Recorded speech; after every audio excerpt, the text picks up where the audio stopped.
Hey guys, welcome to Crime Tube. On this channel, we discuss and dissect solved and unsolved cases, from the subtle to the most horrific of cases. So let's dive right into it. It was a cold night on 15th day of March 2020 in a small community of Quinhagak, which was home to about 700 people. Quinhagak is a city in Bethel census area of Alaska in the United States of America. It was there that a sweet little girl called Ida Girlie Aguchak went missing, never to be seen alive again. Ida had always been known to go out to play with her friends and come back home immediately she was summoned.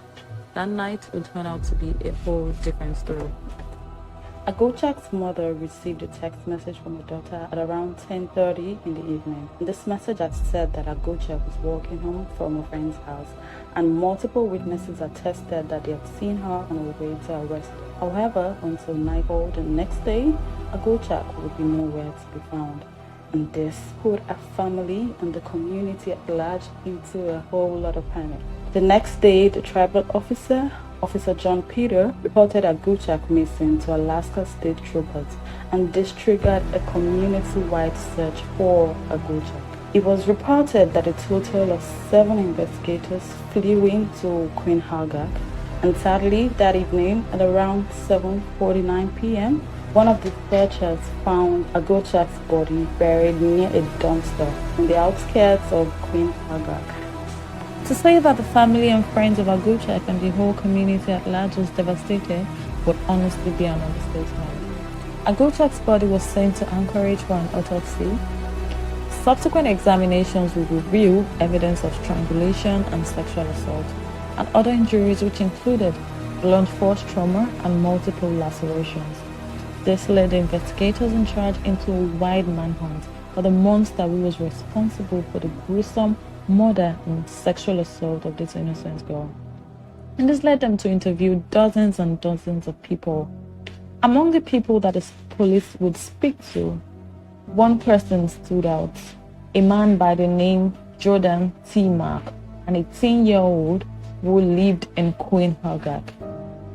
When the investigators initially spoke to him, Mark denied any involvement. He denied ever meeting Aguchak. He denied ever knowing her. He had maintained his innocence, and he had said to the investigators that he had arrived at his house on the day that Aguchak was reportedly murdered.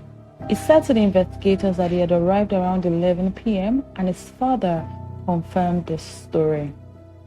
And he had even given, voluntarily, he provided a DNA sample to the investigators, and of course he will let go. But something didn't sit right with the investigators. A few days after they had initially spoken, the investigators invited Mark over again. And this time his story changed. This time he said that he did knew Aguchak and he had seen her on the night that she disappeared, but he denied having any contact whatsoever with her. However, due to statements from multiple witnesses, this prompted the investigators to further question Mark and to question the timeline of his stories and his whereabouts around the time that Aguchak had been abducted and murdered. Cell phone records would also put Aguchak and T. Mark around the same location at the time that she had been murdered. And as luck would have it, test results came back from the DNA sample that was provided by Mark, and this was also a major contributor into the case. The investigators then interviewed him again, and then his story changed again. This time, he admitted that he had picked up Aguchak in his four-wheelers and he had offered her a ride back home after dropping some friends off.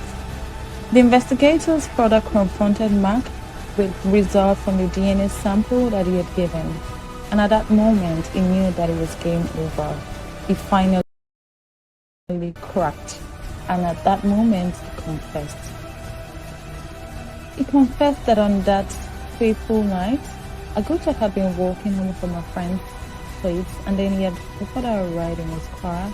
He picked her up, and on the way back home in the car, he confessed to strangling her. Mark told investigators that at that point he believed that she was dead. and then he went ahead to sexually assault her. He said he then took Aguchak's body to a dumpster and then he dumped it in a trash bag. He said he later heard her crying and then he went back and stabbed her. Immediately after Mark's confession, he was then arrested. Mark was then immediately arrested and he was charged with 2 counts of first-degree murder, sexual abuse of a minor, kidnapping, and tampering with evidence in the death of Aguchak. Court records also showed that Jordan Mark had failed to appear in court in January for a pending and separate case of misdemeanor harassment, offensive physical contact related to an incident that had taken place in December 28, 2019, also in Quinhagak. Immediately Mark was arrested, Aguchak's parents, Betty Williams and Luto Aguchak, made a statement and they said, "We are in deep grief at the horrific death of our child and the events of last week. No parent should ever have to endure this or bury their children first, especially that we must bury our child whose death was caused by another in the community. As the truth has been revealed about our deaths and who caused it, we feel more heartbreak, not only for ourselves, but for our daughter and the family of Jordan Mark.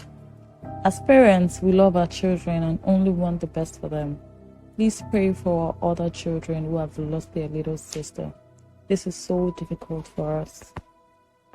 Mark's first appearance was an arraignment in court and his bail was set at $5 million cash. Mark's case never actually went to court. According to court documents, he pleaded guilty to first-degree murder and signed an admission of fact, admitting that he had kidnapped and raped her. A plea deal was then agreed upon and the rape charges were dropped. During his sentencing, Mark said, "I apologize for the pain I caused and the hearts that I have broken. There is no excuse for what I've done. Please see past that and see who I am. I made a terrible mistake." The defense counsel tried to get Mark off on a 25-year jail term, but big ups to Fairbanks Superior Court Judge McDonald, who denied Mark's request for a 45-year sentence. In his pre-sentencing speech, he said to Mark, "This was deliberate cruelty. It is hard to imagine a victim more vulnerable. These actions illustrate a depravity of heart and derangement of mind that makes you too dangerous to live in a civil society. It is impossible to imagine a more depraved, brutal, cold-hearted kidnapping, rape, and murder. This was deliberate cruelty." It was time for Aguchak's parents to give their impact statement. Before Jordan Mark was sentenced. And Luta Aguchak said, "Just full of anger that I got in me, but I just sure hope he gets his 99 years.